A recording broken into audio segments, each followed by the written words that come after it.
Good morning. একাদশ শ্রেণীর হিসাব বিজ্ঞান বিভাগের স্নেহের ছাত্ররা, আশা করি তোমরা ভালোই আছো। তোমাদের অধ্যায় ৯ আর্থিক বিবরণী থেকে অনেকগুলো সমন্বয় দেখিয়েছি। সমন্বয় দেখানোর পর একটা আমি বহুঘরা বিশিষ্ট হয়তো অঙ্ক আমি দেখিয়ে দিয়েছি। আজকে আমি এই আর্থিক বিবরণী থেকে বিভিন্ন ধরনের অঙ্ক দেখাবো। তোমরা একটু খেয়াল করবে, কারণ তোমরা যদি এই অঙ্কগুলো এখন দেখো তাহলে পরবর্তীতে তেমন কোনো সমস্যা হবে না। যে সমন্বয়গুলো করে দিয়েছি সেই সমন্বয়গুলোর প্রয়োগ তো আছেই, এছাড়াও আরও কিছু সমন্বয় থাকবে যেগুলো হয়তো করাইনি, কিন্তু তোমরা এর আগে করে আসছো। দেখো অঙ্কটা কি, তবে অঙ্কটা খুব ভালো মতো দেখতে হবে, খুব ভালো মতো খেয়াল করতে হবে। কি বলেছে দেখো, তুহিন ট্রেডার্সের 2015 সালে রেওয়া মিলটি নিম্নরূপ। তুহিন ট্রেডার্স রেওয়া মিল 31 ডিসেম্বর 2015 ইং। ক্রমিক নং, হিসাবের নাম, খতিয়ান পৃষ্ঠার ডেবিট টাকা, ক্রেডিট টাকা। ক্রয় ও 1 নম্বর, ক্রয় ও বিক্রয় 33,000, 85,000।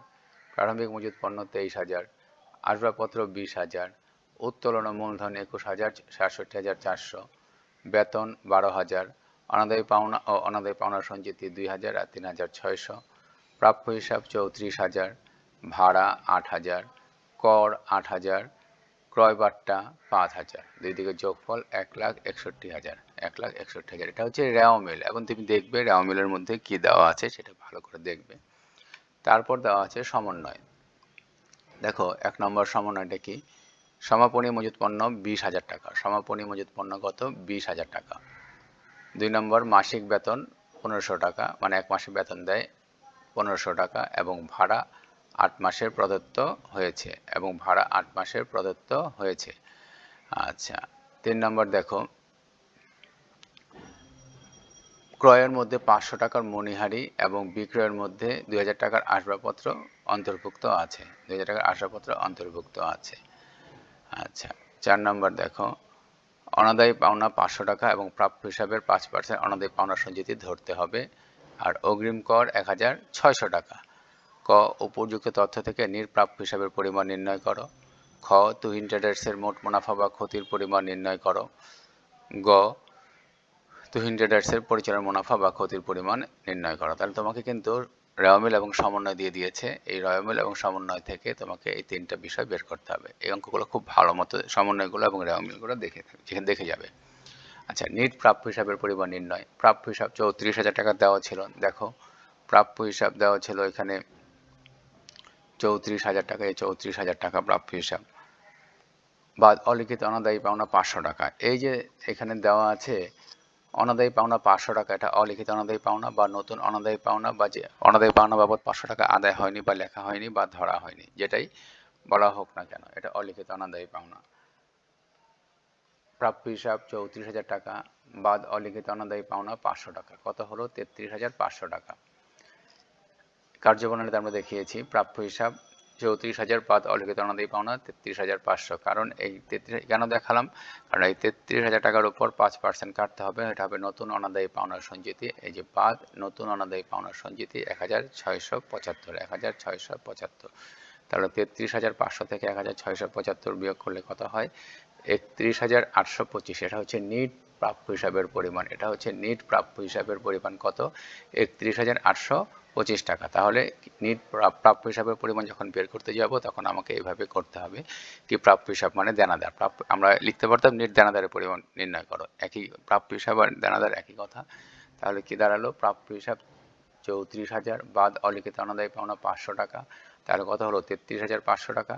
এখন এটার উপর আমি এমনি কিন্তু সরাসরি দেখাতে পারতাম 33,500 টাকার উপর 5% কেটে, কিন্তু কিভাবে আসলো সেটা আমি কার্যপ্রণালীতে দেখিয়ে দিলাম। প্রাপ্য হিসাব আছে কত? 34,000 বাদ অলিখিত অনাদায়ী পাওনা 500 হলো 33,000, বাদ দিলে 34,000 টাকা থেকে 500 টাকা বাদ দিলে হলো 33,500।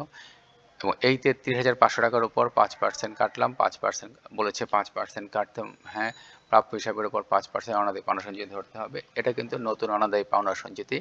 33,500 টাকার উপর 5% কাটার পর যেটা হবে সেটা হবে নতুন অনাদায়ী পাওনার সঞ্চিতি, সেটা হচ্ছে 1,675। তাহলে বাদ নতুন অনাদায়ী পাওনার সঞ্চিতি 1,675। তাহলে 33,500 থেকে 1,675 বাদ দিলে কত হয়? 31,825 টাকা। এটা হচ্ছে নিট পাওনাদারের পরিমাণ। আমরা এভাবে নিট পাওনাদারের পরিমাণটা নির্ণয় করে ফেলবো। আচ্ছা, হলো এটা। তারপর মনে হয় বলেছে তুহিন ট্রেডার্সের মোট মুনাফা বা ক্ষতির পরিমাণ নির্ণয় করো। আচ্ছা, তাহলে তুহিন ট্রেডার্স বিশদায় বিবরণী 2015 সালের 31 ডিসেম্বর সমাপ্ত বছরের জন্য এই বিশদায় বিবরণী লিখে আংশিক, কারণ আমি পুরো অংশটা করছি না, শুধু মোট মুনাফা বা ক্ষতির পরিমাণ নির্ণয় করছি যতটুকু অংশ, কারণ এরপরেও কিন্তু আরো অংশ ছিল, কারণ এখান থেকে পরিচালন ব্যয় বাদ দিতে হয়, তখন ওটা করলে ওই অংশটা করলে পুরোটা হতো, কিন্তু এখানে আংশিক করছি। বিক্রয় 85,000 টাকা, বিক্রয় ছিল কত দেখো 85,000 টাকা, এই যে 85,000 টাকা, এবং সমন্বয় ছিল বিক্রয়ের মধ্যে 2,000 টাকার আসবাবপত্র বিক্রয় অন্তর্ভুক্ত আছে, বিক্রয়ের মধ্যে 2,000 টাকার আসবাবপত্র বিক্রয় অন্তর্ভুক্ত আছে। তাহলে বিক্রয় যেটা আছে, বিক্রয় 85,000 টাকা বাদ আসবাবপত্র বিক্রয় 2,000 টাকা বাদ দেব, বাদ দিলে কত হয় 83,000 টাকা। হ্যাঁ, বিক্রয় থেকে আসবাবপত্র বিক্রয় বাদ দিলাম, হলো কত 83,000 টাকা। 85,000 টাকা ছিল বিক্রয়, আর আসবাবপত্র বিক্রয় ছিল 2,000 টাকা, কত হলো 83,000 টাকা। আচ্ছা, বাদ বিক্রিত পণ্যের ব্যয়। এখন বিক্রিত পণ্যের ব্যয় নির্ণয় করতে গেলে কি করতে হবে? প্রারম্ভিক মজুত পণ্য 23,000, প্রারম্ভিক মজুত পণ্য 23,000 যোগ ক্রয়, ক্রয় হচ্ছে কত 33,000। হ্যাঁ, ক্রয় ছিল 33,000, দেখো ক্রয় ছিল 33,000 টাকা, এবং সমন্বয় একটা বিষয় ছিল যে ক্রয়ের মধ্যে 500 টাকার মণিহারি অন্তর্ভুক্ত আছে। হ্যাঁ, 500 টাকা, তাহলে ক্রয় থেকে ক্রয় বাদ মণিহারি ক্রয় 500 টাকা, 33,000 টাকা থেকে 500 টাকা বিয়োগ করলে হয় কত 32,500 টাকা। এখন এর থেকে বাদ দিতে হবে ক্রয় বাট্টা ছিল 5,000 টাকা। দেখো ক্রয় বাট্টা ছিল কত 5,000 টাকা, এই যে ক্রয় বাট্টা ছিল এখানে কত, ক্রয় বাট্টা ছিল এখানে 5,000 টাকা। তাহলে এই 5,000 টাকা ক্রয় থেকে বাদ হচ্ছে, ক্রয় থেকে বাদ হওয়ার পর কত হলো দেখো 27,500 টাকা। এই 27,500 টাকা আর 23 প্রারম্ভিক মজুত পণ্য যে আছে 23,000 টাকা যোগ করলে হয় 50,500 টাকা। এখান থেকে আমরা সমাপনী মজুত পণ্য যেটা আছে, সমাপনী মজুত পণ্য আছে কত 20,000 টাকা। সমন্বয় দেখো সমাপনী মজুত পণ্য দেওয়া আছে কত 20,000 টাকা, 20,000 টাকা সমাপনী মজুত পণ্য দেওয়া আছে 20,000 টাকা, এটা বাদ দেব, বাদ দিলে দাঁড়ালো কত 30,500 টাকা। 50,500 টাকা থেকে সমাপনী মজুত পণ্য যেটা আছে সেটা বাদ দিলাম, বাদ দিলে হলো কত 30,500 টাকা। এটা কিন্তু বিক্রিত পণ্যের ব্যয়, বিক্রিত পণ্যের ব্যয় কত হলো 30,500 টাকা। হ্যাঁ, এই 83,000 টাকা থেকে 30,500 টাকা বাদ দেব, বাদ দিলে কত হয় 52,500 টাকা। এটা হচ্ছে মোট মুনাফা, মোট মুনাফা কত হচ্ছে 52,500 টাকা, 52,500 টাকা। আচ্ছা, তাহলে তুমি দেখো এই যে আমরা মোট মুনাফাটা বের করলাম, সেটা কিভাবে হলো? বিক্রয় থেকে মানে নিট বিক্রয় থেকে বা বিক্রয় থেকে বিক্রিত পণ্যে ব্যয় যেটা আছে, বিক্রিত পণ্যের ব্যয় যেটা আছে সেটা বাদ দিলাম। বিক্রিত পণ্য ব্যয়ের ফর্মুলা কি? প্রারম্ভিক মজুত পণ্য যোগ ক্রয় সংক্রান্ত খরচাবলী বাদ সমাপনী মজুত পণ্য। ক্রয় মানে এখানে নিট ক্রয়, ক্রয় মানে কিন্তু নিট ক্রয়, আর বিক্রয় মানে এখানে উপরে ছিল যেটা নিট বিক্রয়। হ্যাঁ, তাহলে আমরা বিক্রয় থেকে এখানে আসবাবপত্র বিক্রয় ছিল সেটা বাদ দিলাম, বাদ দিলে হলো কত 83,000 টাকা। হ্যাঁ, এটা হচ্ছে নেট বিক্রয়, এটা থেকে বিক্রিত পণ্যের ব্যয় বাদ দেবো। বিক্রিত পণ্যের ব্যয় বাদ দিতে গেলে ফর্মুলাটা আবার বলি, প্রারম্ভিক মজুদ যোগ ক্রয় সংক্রান্ত খরচা বলি, ক্রয় মানে নিট ক্রয় যোগ ক্রয় সংক্রান্ত খরচা বলি বাদ সমাপনী মজুদ পণ্য। তাহলে কি বেরিয়ে যায়? বিক্রিত পণ্যের ব্যয় বের হলো। এই দেখো ফর্মুলাটা তোমাদের মনে আছে কিনা, আমরা কিন্তু 9, 10-এ কিন্তু এই ফর্মুলাটাই দিয়ে কিন্তু আমরা করেছিলাম বিক্রিত পণ্যের ব্যয় কিভাবে বের করতে হয়। তোমাকে কতে কিন্তু আসতে পারতো বিক্রিত পণ্যের ব্যয়ের পরিমাণ নির্ণয় করো, বা ক্ষয়ে আসতে পারতো বিক্রিত পণ্যের ব্যয়ের পরিমাণ নির্ণয় করো, এরকম অঙ্ক কিন্তু আমরা পরবর্তীতে পাবো। আচ্ছা, তাহলে বিক্রয় থেকে বিক্রিত পণ্যের ব্যয় বের করে আমরা বাদ দিলাম, বাদ দিলে হলো কত হয়েছে মোট মুনাফা হয়েছে 52,500 টাকা। আর বিক্রয় হয়েছিল নিট বিক্রয় হয়েছিল 83,000 টাকা। এখান থেকে আমরা বিক্রিত পণ্যের ব্যয় বের হয়েছে 30,500 টাকা, এটা বিয়োগ করলাম, বিয়োগ করলে হলো মোট মুনাফা 52,500 টাকা। আমরা কিন্তু বিষয়দায় বিবরণী আংশিক অংশ করে ফেললাম। তারপর করতে বলেছে তুহিন ট্রেডার্সের পরিচালন মুনাফা বা ক্ষতির পরিমাণ নির্ণয় করো। তুহিন ট্রেডার্সের পরিচালন মুনাফা বা ক্ষতির পরিমাণ। আচ্ছা, তাহলে তুহিন ট্রেডার্স বিষয়দায় বিবরণী আংশিক 2015 সালের 31 ডিসেম্বর সমাপ্ত বছরের জন্য। আচ্ছা, মোট মুনাফা আমরা লিখলাম 52,500 টাকা। মোট মুনাফা 52,500 টাকা হলো, বাদ পরিচালন ব্যয়। পরিচালন ব্যয় বেতন আছে 12,000 টাকা, বেতন 12,000 টাকা আছে কোথায়? রেও মিলে। দেখো বেতন রেও মিলে দেওয়া আছে কত? বেতন রেও মিলে দেওয়া আছে 12,000 টাকা, 12,000 টাকা, কিন্তু সমন্বয়ে বলেছে মাসিক বেতন 1,500 টাকা এবং ভাড়া 8 মাসের প্রদত্ত হয়েছে। মাসিক বেতন 1,500 টাকা, তাহলে 1,500 দিয়ে যদি মাসিক হয় তাহলে 1 বছরে কত হয়? দেখো 1 বছরে 1,500 দিয়ে গুণ দেবে। হ্যাঁ, গুণ দেওয়ার পর হবে 18,000 টাকা। তাহলে দিয়েছে কত 12,000 টাকা, তাহলে বকেয়া রইল কত 6,000 টাকা। কত হলো 12,000 আর 6,000 18,000 টাকা।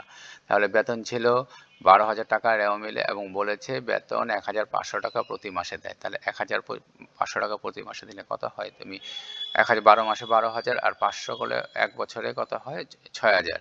তাহলে কত হয় মোট 18,000, দিয়েছে কত 12,000, তাহলে বকেয়া কত 6,000। তাহলে 12,000 আর 6,000 যোগ করলে হলো 18,000। ভাড়া 8,000 যোগ বকেয়া 4,000। কিভাবে বকেয়া হলো, ওই যে ভাড়া বলেছে এখানে ভাড়া 8 মাসের প্রদত্ত হয়েছে। কত ভাড়া 8 মাসের প্রদত্ত হয়েছে। তাহলে ভাড়া ছিল এখানে কত দেখো 8,000 টাকা। তাহলে প্রতি মাসে কত হয়, প্রতি মাসে ভাড়া কত হয় 1,000 টাকা। তাহলে বকেয়া কত 8 মাসে যেহেতু দিয়েছে, তাহলে বকেয়া কত 4 মাসে। তাহলে 1,000কে 4 দিয়ে গুণ দিলে হয় 4,000 টাকা। তাহলে ভাড়া আছে 8,000 যোগ বকেয়া আছে 4,000, কত হলো 12,000 টাকা। 8,000 আর 4,000 12,000 টাকা। কর আছে 8,000 বাদ অগ্রিম আছে 1,600, কত হয় 6,400। অগ্রিম কর ছিল দেখো, কর এখানে অগ্রিম কর ছিল 1,600 টাকা, 1,600 টাকা, আর এখানে কর ছিল তোমার 8,000 টাকা।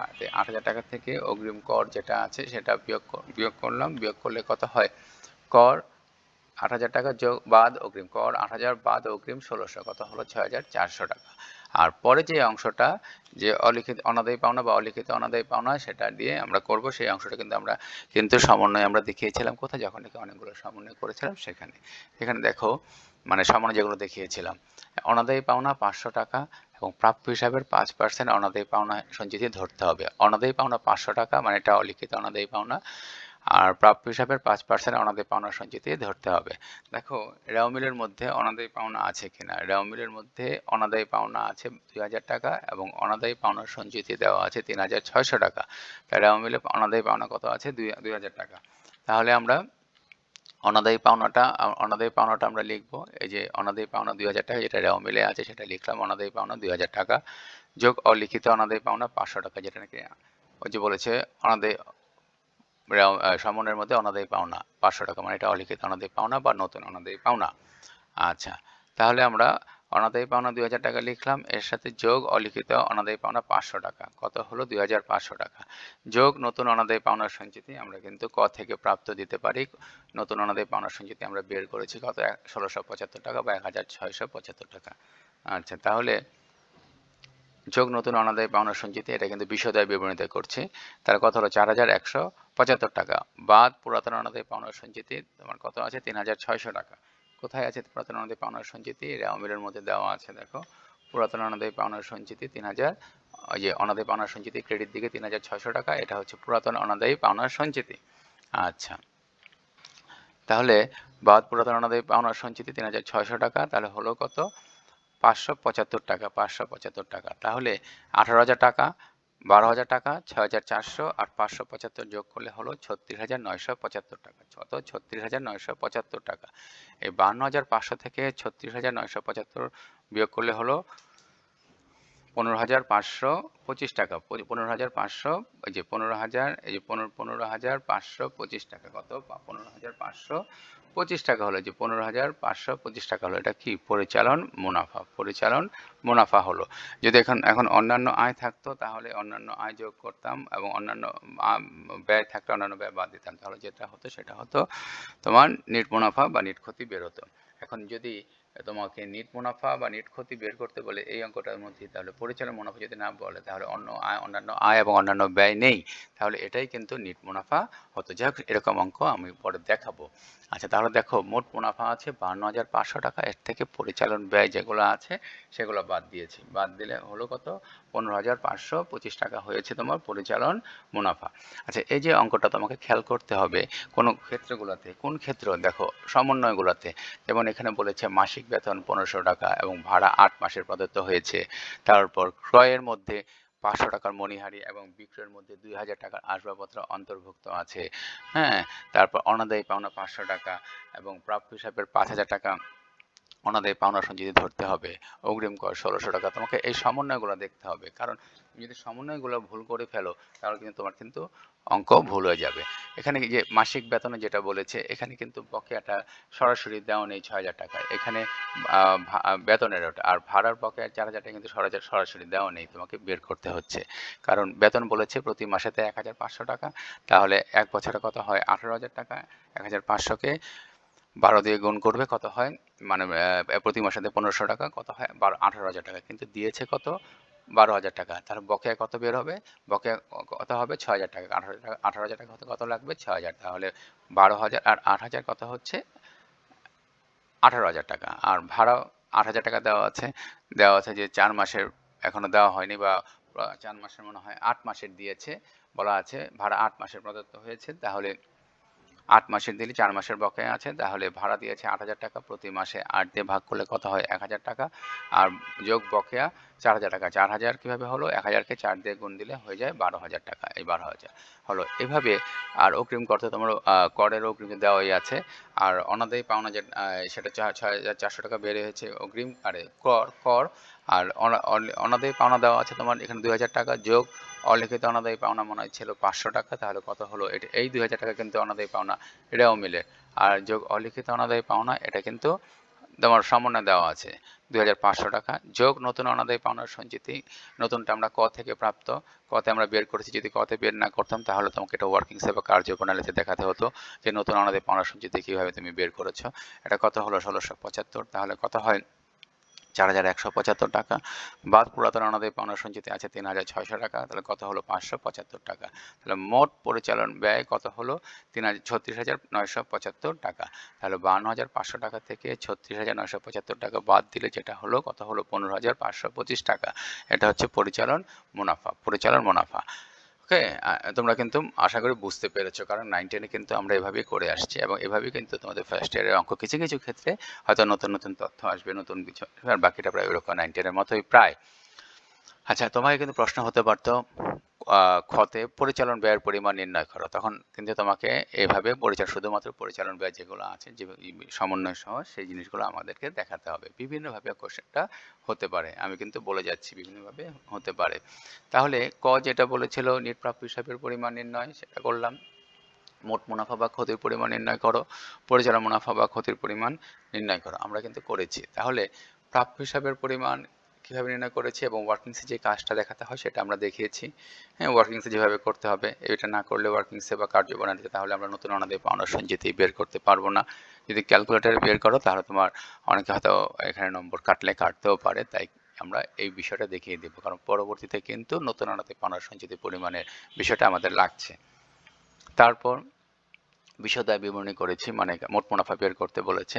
মোট মুনাফা বের করতে বলেছে, যেমন বিক্রয় থেকে বিক্রিত পণ্যের ব্যয় কীভাবে বের করতে হয় সেটা বের করার পর যেটা বের হলো সেটা বিক্রয় থেকে বাদ দেওয়ার পর মোট মুনাফা বের হয়েছে কত ৫২৫০০ টাকা।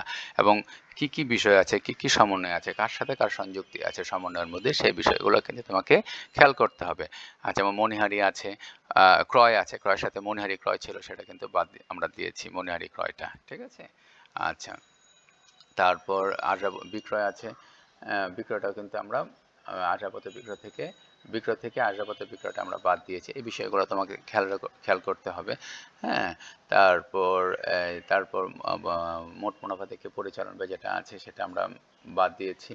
হ্যাঁ, মানে বিশদায় বিবরণীতে।